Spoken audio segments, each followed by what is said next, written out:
Assalamualaikum. Salam sejahtera. Okey. Baik. Dalam tajuk perdagangan antarabangsa ini, ya. Dalam tajuk perdagangan antarabangsa ini, kita telah membincangkan tentang konsep perdagangan antarabangsa,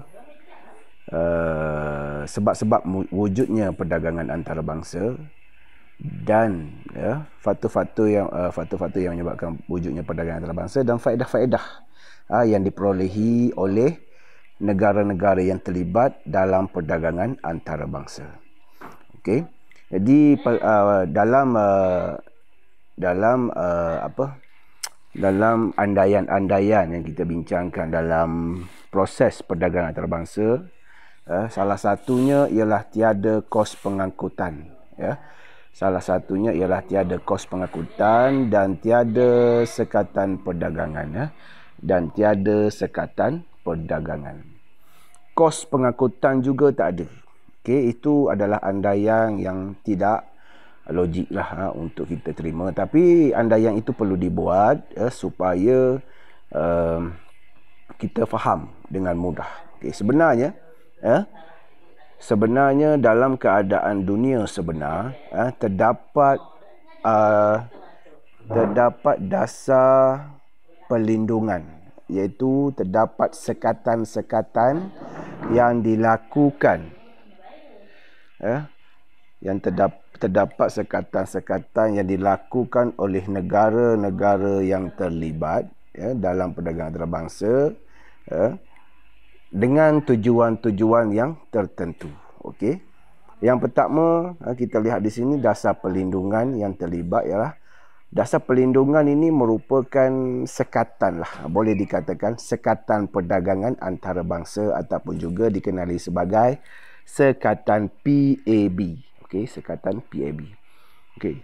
Dasar mentarikkan dasar perlindungan ini, dasar untuk melindungi industri tempatan. Okey.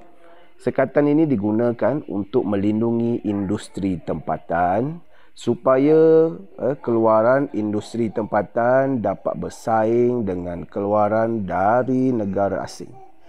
Okey.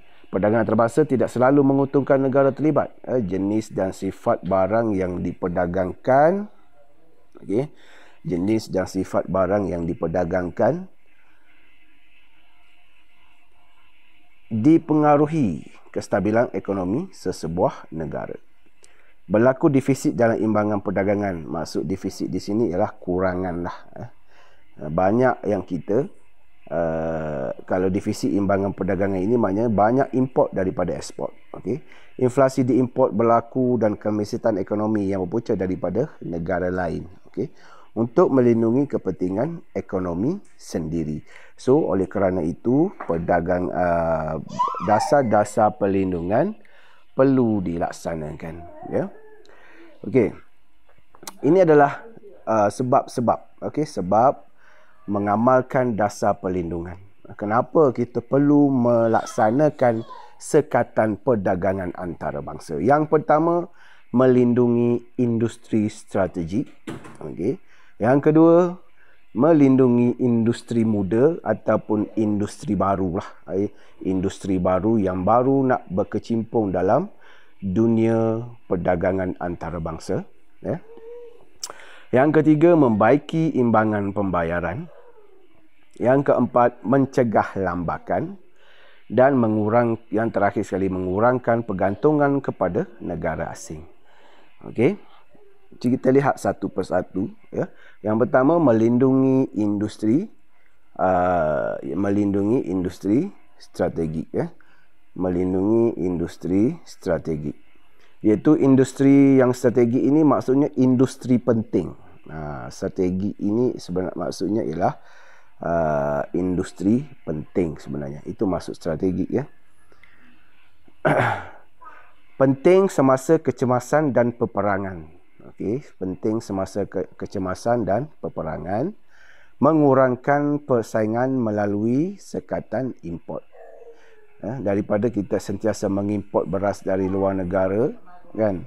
Jika contohnya kita berhadapan dengan masalah dengan negara Thailand. Dan pada masa yang sama beras kita bergantung kepada Thailand. Kita banyak mengimport beras.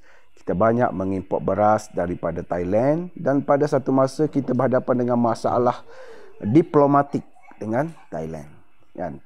Jadi, oleh kerana beras itu adalah merupakan sumber makanan utama rakyat negara Malaysia, maka tidak bagus untuk Malaysia terlalu bergantung dengan Thailand. Okey. Maka kita perlu menubuhkan sendiri, kita perlu mewujudkan sendiri, ya. Kita perlu mewujudkan sendiri industri beras kita. Kita perlu mewujudkan sendiri industri beras Malaysia. Bagaimana? Kalau kita nak tubuhkan sendiri industri beras Malaysia, kita perlu menggalakkan masyarakat tempatan untuk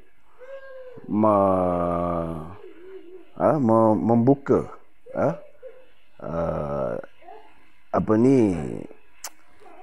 tempat-tempat industri padi, kan. So kalau kita tidak membuat sekatan import dari Thailand,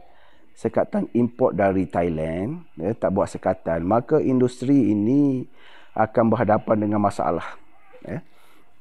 So kalau beras Malaysia nak bersaing dengan beras Thailand, dan kita mengimport beras dari Thailand tanpa sekatan, maka berlaku persaingan sengit antara pengeluar beras tempatan dengan pengeluar beras Thailand.